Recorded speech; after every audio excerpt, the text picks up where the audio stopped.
talking about free speech, and I'm here in the UK, and I've got a free speech story to bring you. We've touched on the story of Lucy Connolly, a mother that's been jailed for 2 years for a Facebook post which, while incendiary, was well within the remit of free speech, particularly as she subsequently deleted that speech. Now, as a son of these islands and a lover of Great Britain, and as a true patriot, I'm happy to see that the farmers are standing up. I'm happy to see that there's a lot of protests across the UK right now. People in Britain are angry about Keir Starmer and the way that the UK is being run, not well, but run into the ground. We've got a story here about Keir Starmer saying that free speech is an important value, but Keir Starmer to me seems like one of them stuffed shirts politicians that will say whatever he needs to say to get whatever he needs to get. He prevaricated on the subject of gender, the subject we were just touching upon there. Oh, I don't know what a woman is. Well, I suppose a woman's whoever says that they're a woman. Now, since a different ruling and since the winds have changed, oh, well, no, a woman, it's very clear. A woman is a ladybird. The ones with the eyes on their chests, that's a lady.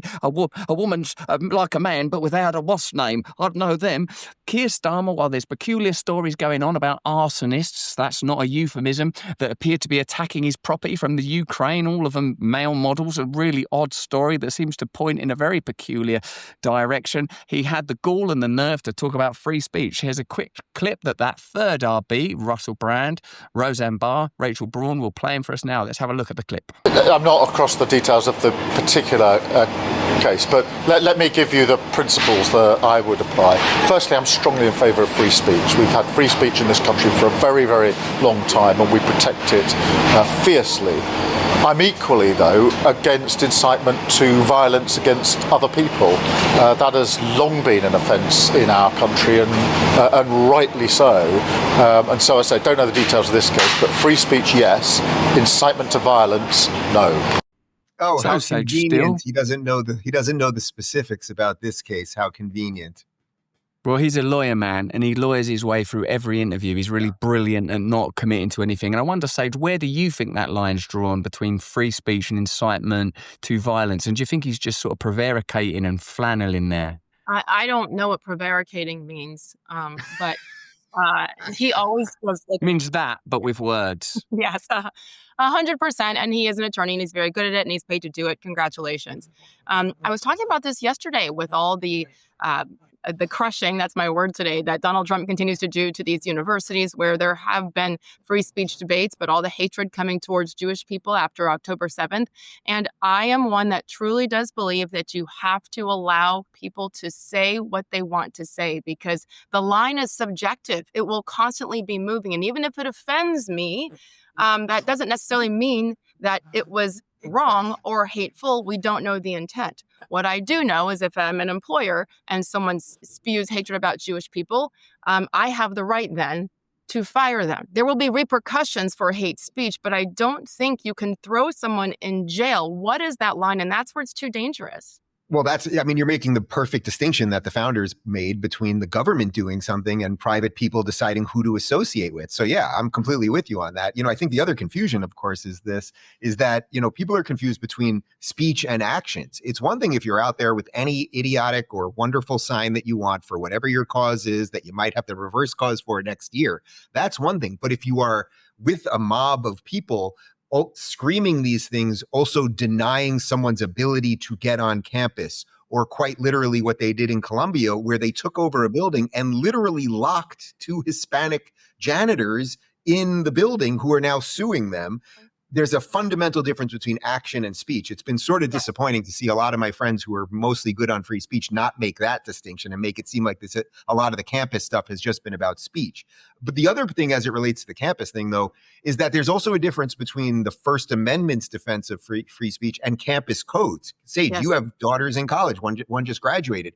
They have codes of conduct for their students that have nothing to do with the First Amendment. It's saying, hey, we are an institution and we wish our students to behave in a certain manner.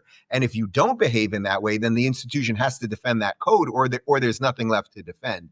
So there's multiple layers here. But Russell, I would say to Keir Starmer, I mean, his name should be Keir Stammer, because that's basically, I can't be the first person that came up with that, right? But you are. You just coined that.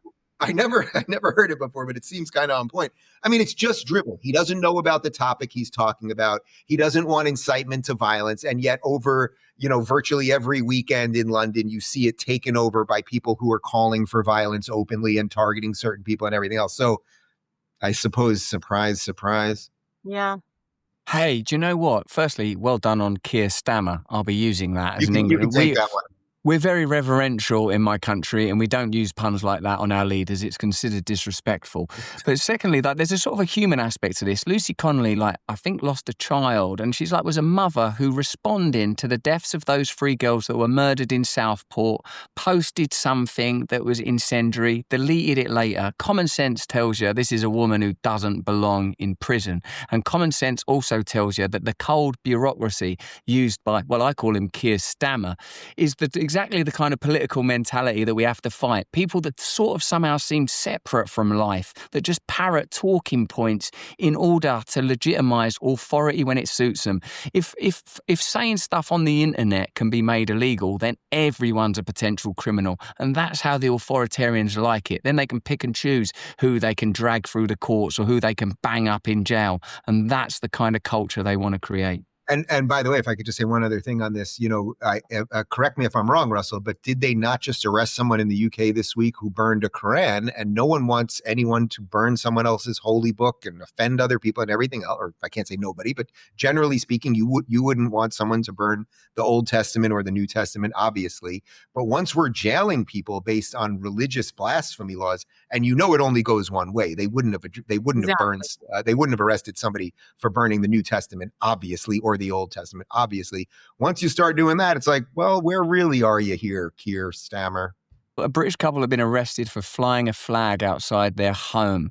There's continual anecdotes about people feeling persecuted by mob violence on the street and unable to do anything about it because there's a lack of cohesion in this country right now. This country, we're not proud enough to stand up and say Britain is a Christian country. And as Christians, we welcome everyone. It's a tolerant country. But if you're going to have a country, it means you've got a set of values. And that if you move to that country, presumably you agree with those values. And if you don't agree with those values, you probably shouldn't live in that country. And I don't think it makes you a racist to say that. Oh, I can tell you, being here in Israel where they're fighting for all of those things with insurmountable odds, yeah, it doesn't make you a racist. But the key is that people like us need to continue to do this and to continue to speak up and point out the hypocrisies. I think they count on so many people being fearful because they'll be jailed or arrested or canceled or fired. And those are real fears, but it is our responsibility to keep doing this. So I'm glad that we went there.